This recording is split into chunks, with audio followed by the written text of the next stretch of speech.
This is my nuclear reactor PC build that I put together back in 2025.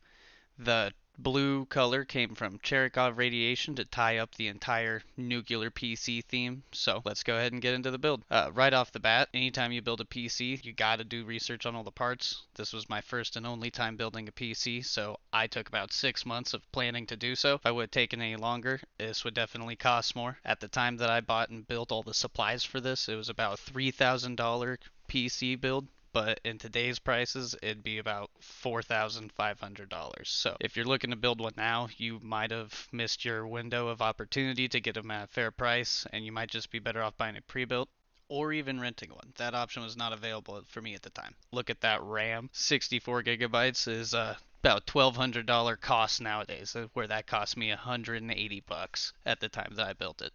A very expensive hobby to have now. Here's all the parts. I'm going to do my best to tell you what each of them are as I go through the build, but I want to keep the video short.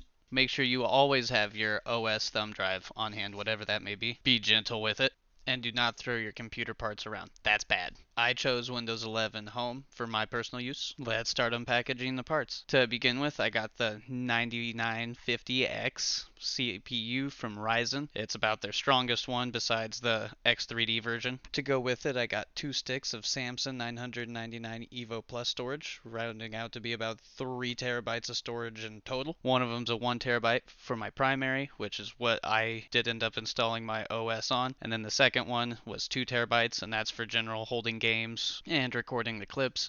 For the motherboard, I went with the X870E Aorus Pro Ice. As you can see, it's very clean and very slick. As I remove the heat sinks, which will be where the storage goes, these 2 slots are where you put the storage, otherwise you'll pull bandwidth away from your GPU and you'll get less performance. As you install the CPU, you want to be careful not to damage it and make sure that there's no bent pins on the motherboard or any scratches or damage done to it already. That can definitely hinder any of the further build and, block your computer. So that middle slot right there is the secondary slot, and that one I installed is the primary, which is where the 1 terabyte went, and that one down on that flat pad is the secondary storage. I know that I explained those two backwards, but that's what you get when I'm still trying to figure all this stuff out. Editing is a difficult thing. Always make sure you take any of the plastic off any heat sinks and even your CPU cooler when that time comes, but these were easy to put back in place. 64 gigabytes of RAM. Make sure you put them in the proper channels so you run dual channel and not single channel.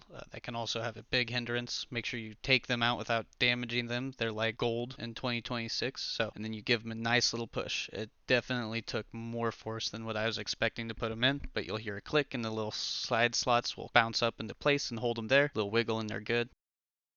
Here I'm removing the mounting brackets for my CPU cooler. Every CPU cooler comes with their own, so make sure you look into that. Make sure you're installing it right. I only had to install these ones finger tight, but that's really all that it called for. It didn't come with a little tool or anything. So as you can see, I also had to replace the bracket on it for the different CPU and make sure it was put in place. I went with the Kraken Elite 360 CPU cooler. It actually came installed with thermal paste on it already, but I went ahead and gave that a clean so I could use the thermal paste I bought. As you can see there, I used the P method and went through and tightened everything real nice using a little star pattern. It was also very late in the evening, so be careful and do not tire yourself building your first PC. It can just lead to many more mistakes. I had plenty. It was about 144 as you guys saw. I was being very careful not to over tighten them and strip the screws, which can be a very big problem. These parts do not come with extra screws, and as you can see here, that it did really good in covering everything. The following day, I installed the PSU because it was getting late from the night prior. I didn't want to make any mistakes. As you can see here, that side I was looking at did not fit. It was actually the split in for the motherboard connection. Make sure you always install those properly. There's no going back if you put the wrong ones in the slot, like many other things in life. So I went ahead and put those 2 in, and I started to get out the rest of the cords that I would need for my GPU, my CPU, and any additional ones. The side of the cord with that flat connector is not for the PSU. It's actually that skinny connector, so make sure you double check which way that those are supposed to go. It actually scared me the first time when I seen the different ones, and as you can see in this cord I'm about to show you, not all of them are equal. In fact, some of them are grounding, so if they look the same like that, look for the cord that is missing some of the wires.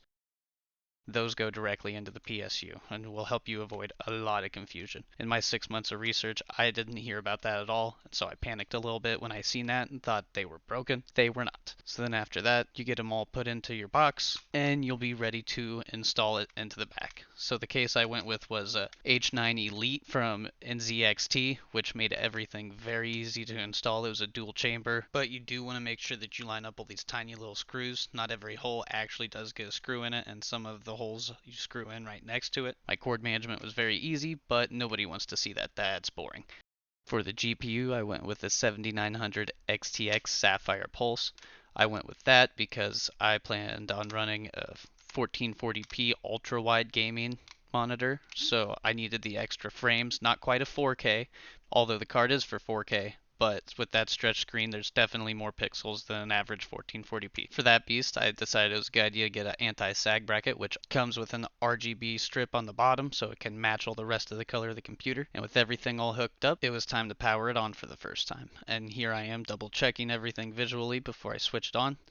I get a little activity from my CPU cooler screen, which I panicked about, but it all came to life relatively quickly and with no problem. And even though I also had the side panels on, which is super bad luck for a first time build, it all came out really well. And it lit up nice bright white, which I later found out was a problem because I had a USB-C hub that I used and not the traditional USB splitter, and so that the fan colors actually weren't coordinated in the computer yet, so I had to take it all apart off screen and put it back together with the splitter, and it finally came to life. Here's me getting into BIOS, some pictures of it when I got it all built. I was very excited. Anybody who builds one will definitely understand the feeling of having everything light up and all bright lit, even if it comes with some minor tweaks after the build. So after I got the splitter put in, you can see all the RGB coming to life and spinning, and that's it. I'll be leaving a full parts list in the description below. Make sure you guys like and subscribe. I plan on uploading a lot more videos, or some more videos, whichever comes first. It's been a year since I've done anything, so very busy life. I know you all are busy too, but don't forget to level up with Lance.